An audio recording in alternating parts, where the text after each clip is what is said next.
Cláudio Carvalho, do SIDARM, Sindicato de Amadores. Passaria até 3 minutos. Ok.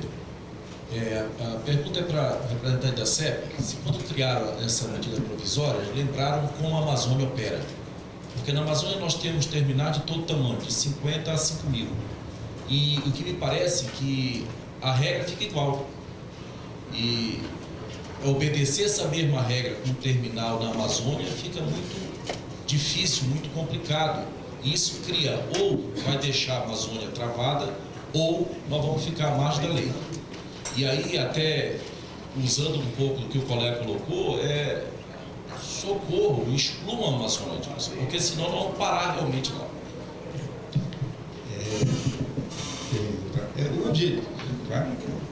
Eu acho que nós faremos aqui as 3 perguntas e depois respondo na sua vez.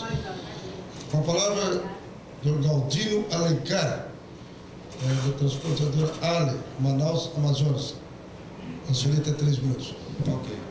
Senhores, eu sou da transportadora Ale de Manaus. Nós operamos há mais de 20 anos na Amazônia e acreditamos que essa medida provisória ela não vai ser benéfica para o nosso estado, para a nossa região. Porque hoje a Calha do Madeira, que é a região da cidade de Porto Velho, está escoando parte da safra do Mato Grosso, ajudando a descongestionar os portos do Sudeste. E já de início, quando surgiu essa medida provisória, já foram suspensas a construção de 2 terminais na nossa região. E devido à insegurança jurídica no investimento, eu queria fazer uma pergunta clara aos senhores. Qual empresário vai investir num terminal, comprar um terreno, uma área, e que após o investimento dele vai ser feita uma licitação pública, uma chamada pública, que pode estar em risco ele perder o investimento dele? E pior ainda, se ele conseguir manter a licença dele, após 20 anos, depois de desenvolver um terminal, vai haver uma nova licitação, uma chamada pública para a renovação da licença dele. Então, fica difícil para a nossa região, porque a nossa região ela é diferenciada. Os investidores da nossa região têm uma certa bravura em face às dificuldades da Amazônia. Então, eu queria que vocês olhassem a nossa região com carinho e que excluíssem a Amazônia desta medida provisória, porque ela vai ser extremamente prejudicial para nós. Obrigado. Passamos a palavra ao Dr. Damião Gemes de Souza, Sindicato dos Portuários do Rio de Janeiro e Associação de Profissionais do Rio de Janeiro. Nós temos até 3 minutos. Bom dia a todos. Parabéns aí, deputado, pela excelente iniciativa. Gostaria de perguntar ao doutor Fernando, eu milito na área também portuária já há algum tempo, me causou alguma estranheza alguns pontos da MPV aí 595, principalmente no que diz respeito às autoridades portuárias. Particularmente, a gente observa que não foi contemplado na autoridade portuária, por exemplo, como lidar com o passivo que as autoridades portuárias absorveram ao longo dos anos, principalmente a autoridade portuária do Rio de Janeiro e Santos, por exemplo, com a extinção da Portobras, da Companhia Brasileira de Dragagem, do Instituto de Pesquisas Hidroviárias, que até hoje consta em seu balanço de maneira regular, prejudicando de maneira substancial a administração da autoridade portuária, hoje Companhia Doca Rio de Janeiro, que não está resolvido até o momento e que a medida provisória não contempla. Uma outra coisa, doutor Fernando, gostaria de...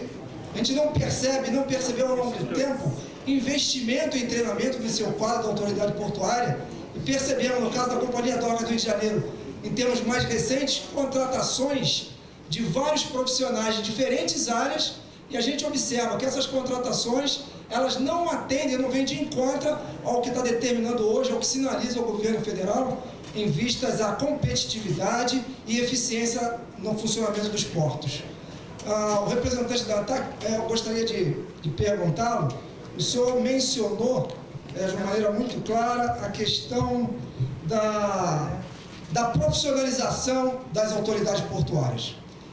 Não sei se, acredito que a maioria não deva saber, mas consta no Estatuto das Companhias Docas do Rio de Janeiro e quase todo o país, a participação de empregados não pertencentes ao quadro efetivo da empresa. E isso é fato que hoje existe em todas as companhias docas. Eu pergunto, não não está contemplado de maneira efetiva a não participação de profissionais não preparados para atuarem nas autoridades portuárias, como hoje eles estão presentes nas autoridades portuárias. E como buscar eficiência, como buscar cumprimento de metas com pessoas despreparadas nos seus quadros. É realmente antagônico o que se escreve e o que se faz. Eu gostaria de maior esclarecimento e vejo que efetivamente isso não está contemplado na MPV 595.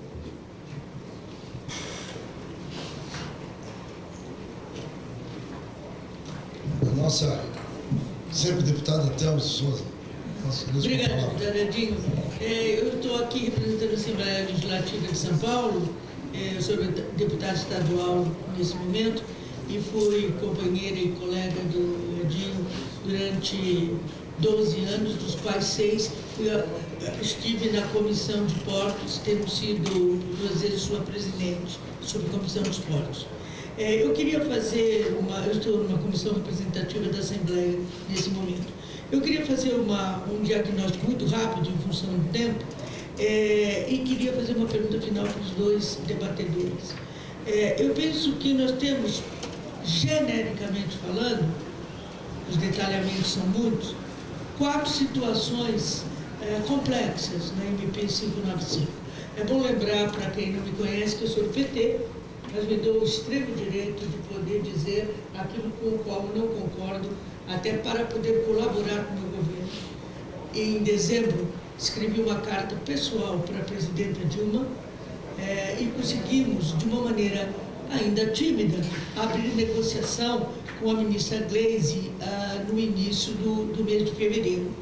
Só que nós temos que continuar, acho que temos tido algum êxito, porque o procedimento de medida provisória talvez não tenha sido melhor, porque a gente agora está fazendo aquilo que a gente não fez antes, então a gente está correndo atrás, mas enfim, eu entendo as razões dos grandes gargalos do país.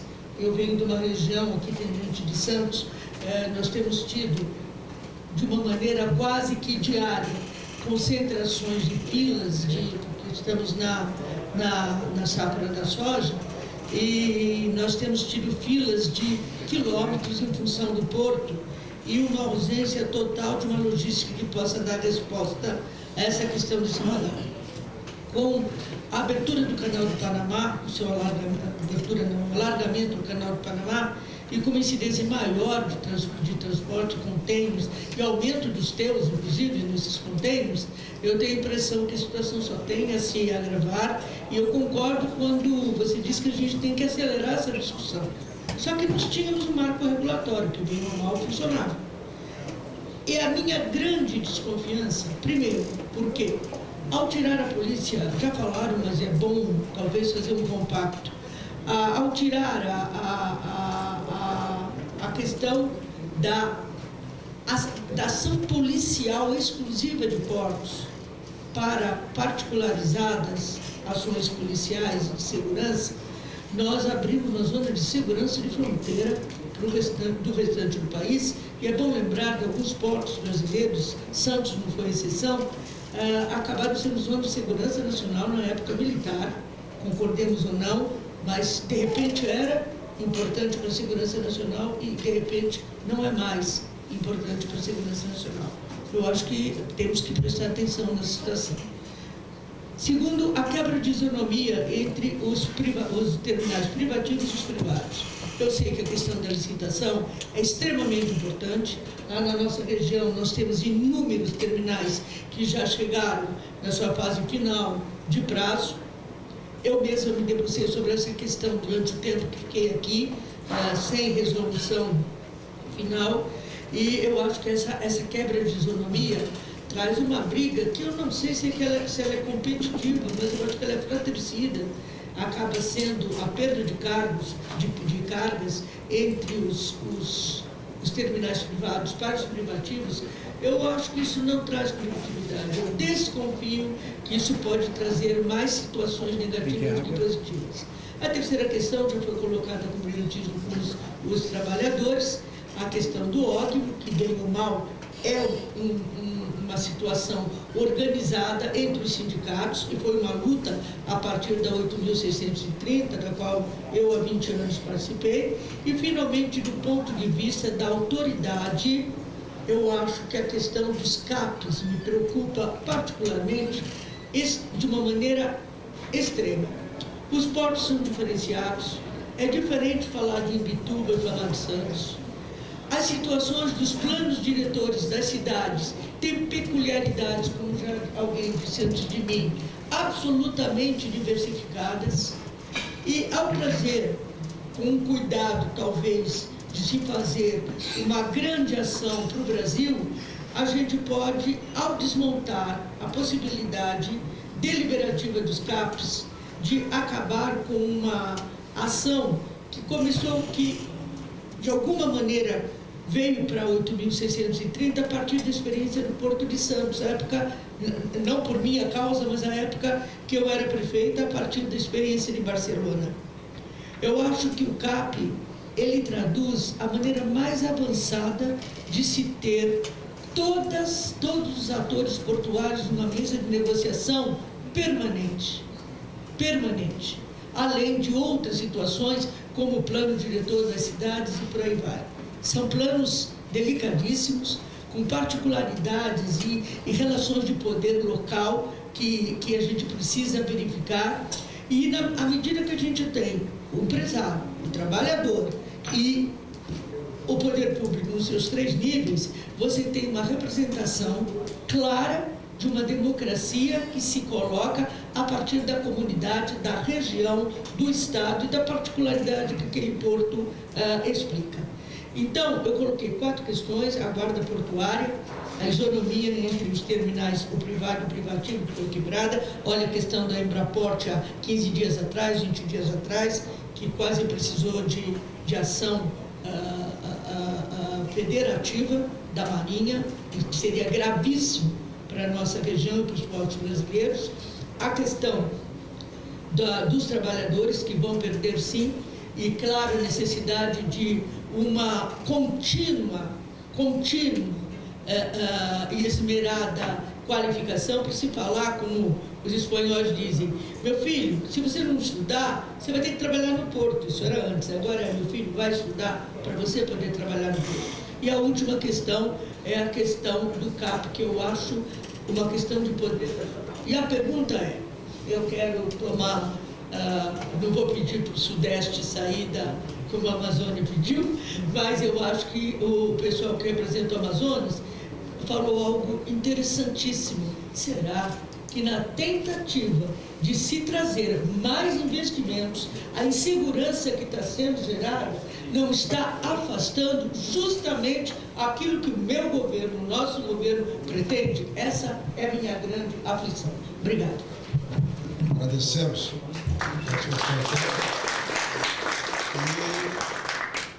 E passamos a palavra ao primeiro, doutor Fernando Fonseca, para responder as perguntas e indagações aqui. Ok, então vamos por ordem. Em relação ao colega portuário, que fez a colocação sobre os passivos da DOCA, realmente eu concordo com um amigo, que realmente vamos dizer assim, um esqueleto que se encontra dentro do armário, é verdade. Realmente, com a extinção da Portobras, esse passivo até hoje efetivamente não foi equacionado. Agora, eu particularmente não sou profundo conhecedor da técnica redacional para fins de decreto. Não sei se esse tipo de assunto seria adequadamente abarcado numa medida provisória que trata de diretrizes para fins de exploração do setor, né? Agora, sem dúvida alguma, é uma questão realmente importante, né? Lá na agência, nos nossos processos de fiscalização, a gente já detectou essa questão, né, em várias docas. Realmente isso passa por uma ação que extrapola, inclusive, a esfera de competência, por exemplo, de uma Secretaria de Portos.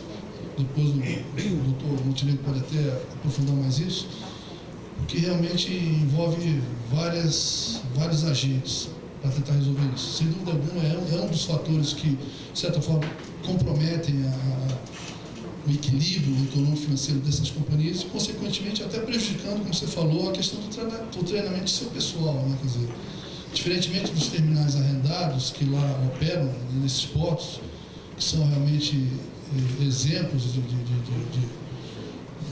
terminais e que não deixam nada a dever aos melhores do mundo, né?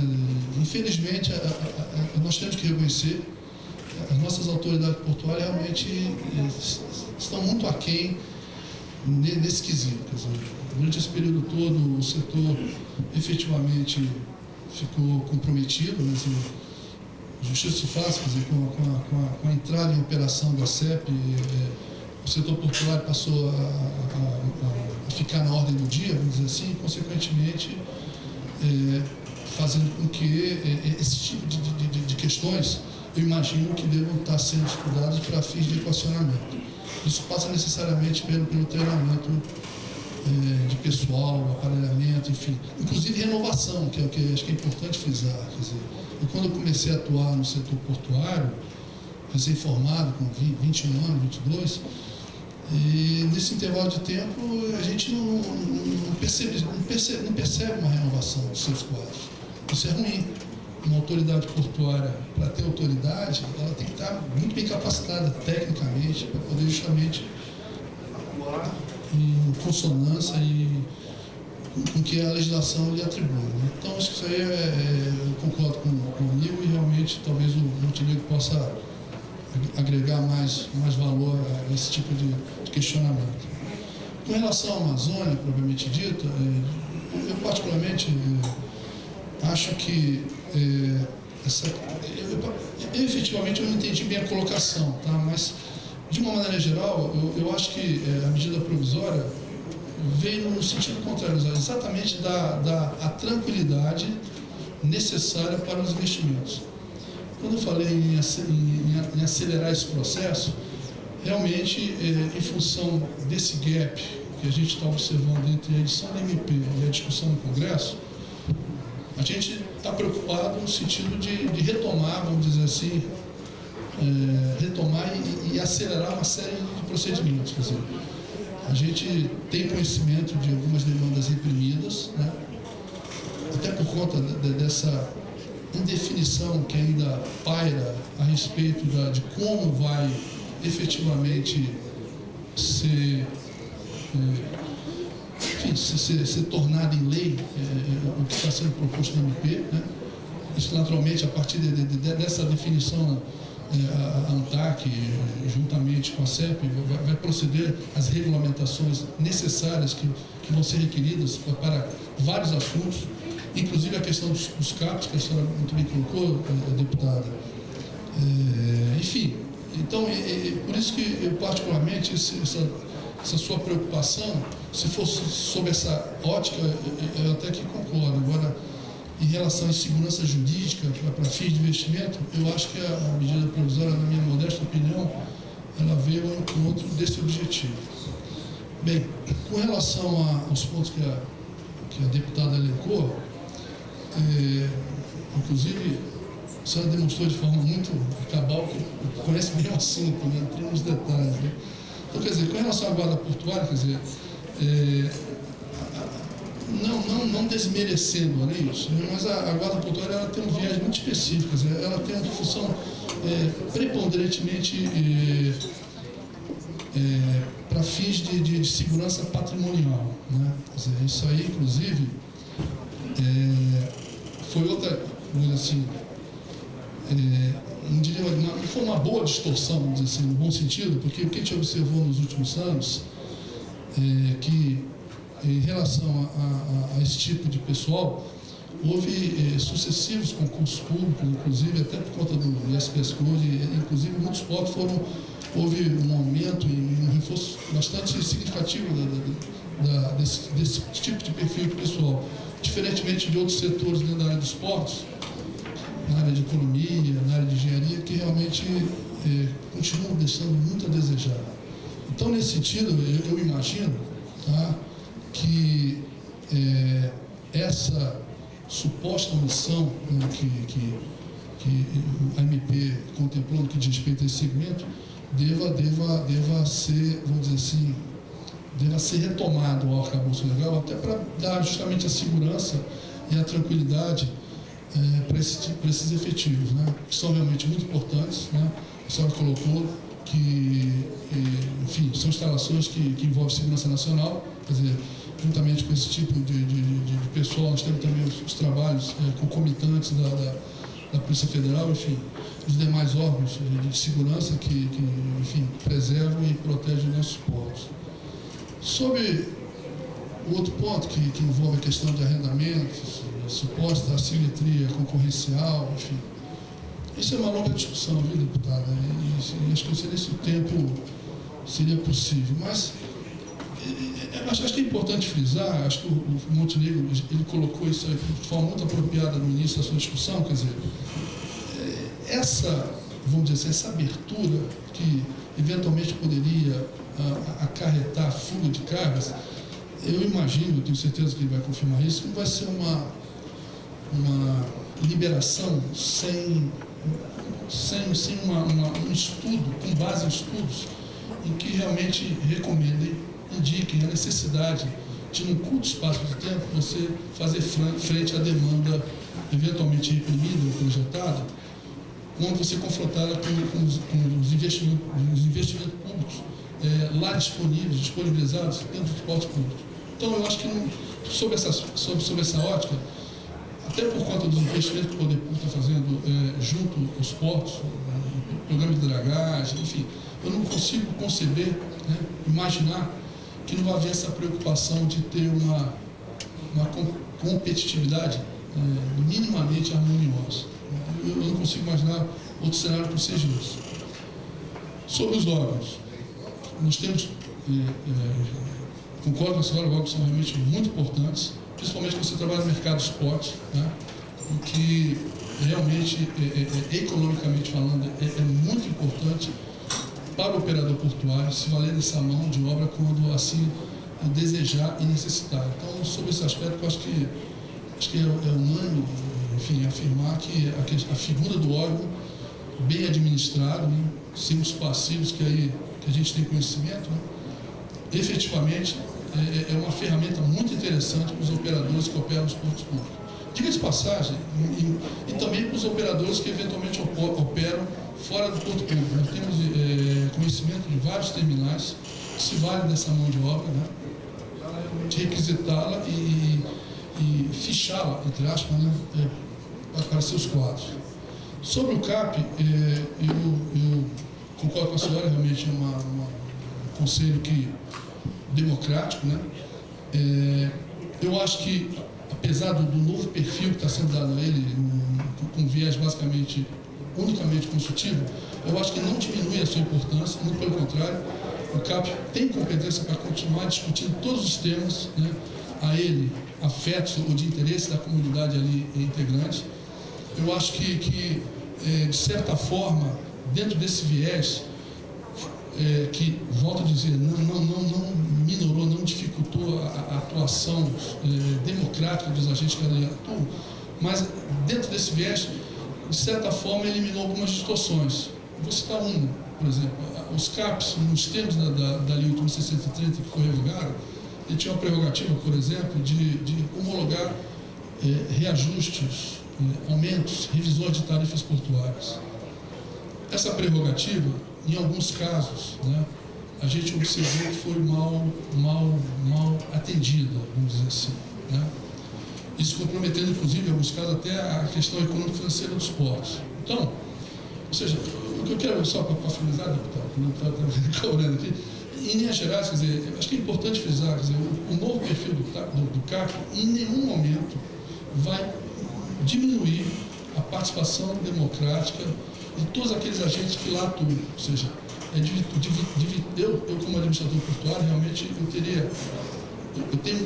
teria muito interesse de continuar tendo o CAP como um órgão consultivo, opinativo, enfim, para justamente até eventualmente pautar a minha atuação, tá? Porque nada melhor do que essa caixa de ressonância para a gente, o administrador público, né, balizar a sua ação. Então, nesse quesito, eu acho que o CAP, particularmente, eu acho que não compromete, e vai ser mais ou menos o que era alguns anos atrás, quando nós tínhamos conselhos especiais de usuários, que era exatamente dentro desse formato que a gente está hoje observando em relação ao MP.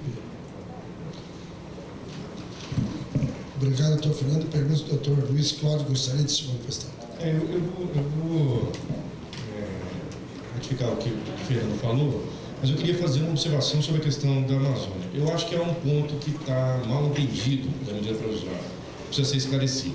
É a questão da chamada pública para investimentos em terminais privados fora do porto organizado.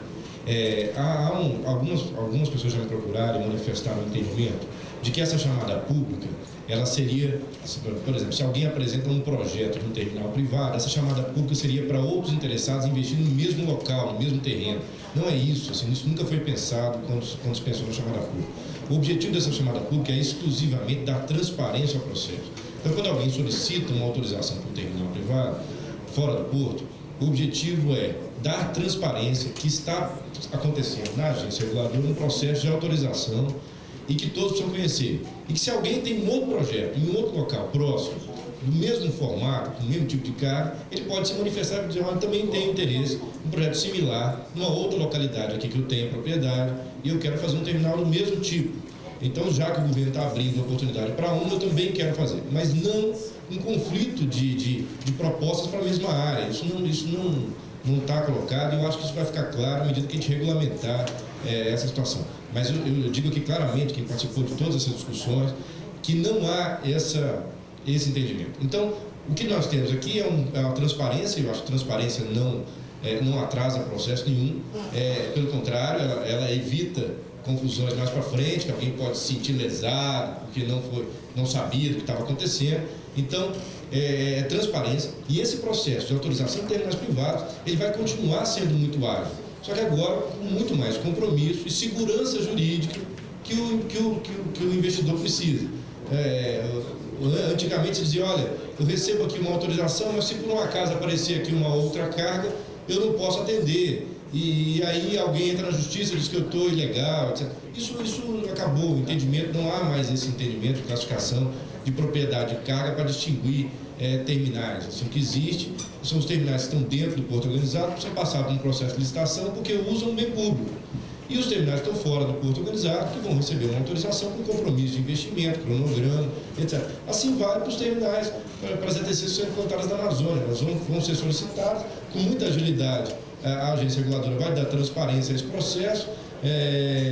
Os prazos são muito curtos, inclusive eu fui um dos que reclamei muitos prazos quando a gente começou a discutir isso, já no pensamento de uma regulamentação disso, porque, como disse o doutor Fernando, assim, nós precisamos fazer isso com planejamento, olhando os acessos para esse terminal de transbordo, esse terminal hidroviário vai existir, a gente precisa olhar isso com cuidado, mas as autorizações vão ser feitas com muita agilidade. Aliás, todos os processos, com a edição da MP, tendem a ser muito mais ágeis, padronizados de uma forma mais ágil, mais dinâmica. Tanto é que eu estou prevendo fazer os 159 arrendamentos, estou fazendo 10 nos últimos 11 anos, fazer 159 nos próximos 2 anos.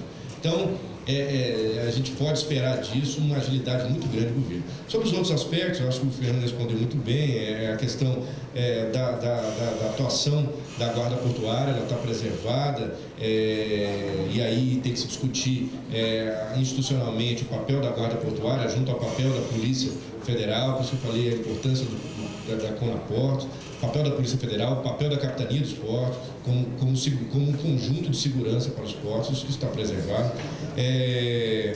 A questão dos trabalhadores, eu acho que a preocupação dos trabalhadores maior deve estar a criação de empregos. E o cenário que a gente enxerga é um cenário, nós estamos prevendo que a demanda até 2030 de movimentação dos portos chega a 2,3, 2,4 bilhões de toneladas. Nós hoje movimentamos 900 milhões de toneladas, nós vamos mais do que dobrar essa movimentação. Então, a geração de empregos está determinada já pelo nosso crescimento. Criação de empregos nas obras dos terminais, na operação dos terminais, dentro e fora do porto organizado. A questão da relação de trabalho, certamente as negociações vão levar a um bom entendimento, como já vem levando. Eu fui do órgão do Espírito Santo, assim, já desde aquela época a gente ressaltava a importância das negociações trabalhistas. Eu acho que isso vai acontecer naturalmente. e vão ser preservados os interesses dos trabalhadores. Mas a principal preocupação é a geração de empregos, e essa está garantida pelo nosso crescimento. A questão da isonomia, eu acho que o Fernando falou muito bem, acho que não tem muito a acrescentar. E a questão dos CAPs, eu acho que é isso, é reforçar o papel consultivo do CAP, de dar opinião, de mostrar opinião, e lembrar que com a assunção da responsabilidade de poder concedente pela Secretaria de Portos e o fortalecimento da atuação da agência reguladora, que vai proceder todos esses processos de licitação e autorização, ou outorga como um todo, essa discussão ela se amplia agora com a participação dos CAPs e se amplia no CONIT, que passa agora a dar diretrizes para um planejamento e uma organização nacional integrada dos diversos atores. Acho que isso tem que ser mais debatido, o fortalecimento da atuação do CONIT como um órgão de dar diretrizes de planejamento, de atuação integrada dos diversos ministérios. Acho que a gente tem que trabalhar fortemente nisso. Então, a atuação dos CAPs como órgãos locais e o CONIT como órgão federal, isso pode funcionar muito bem, talvez até melhor do que o formato antigo. Eu acho que era basicamente isso. Eu mais uma vez agradeço ao deputado e fico à disposição, inclusive lá na secretaria, para qualquer outras dúvidas. Obrigado. Bom, agradecemos a participação de todos, em especial do segundo bloco, doutor Fernando Fonseca, e também doutor Luiz Cláudio Santana, representando a TAC e a SEB, respectivamente. Gostaríamos de contar com as presenças de nossos senhores ainda, e vamos para o terceiro bloco para ganharmos tempo, agradecendo aqui a presença, e convidar para acompanhar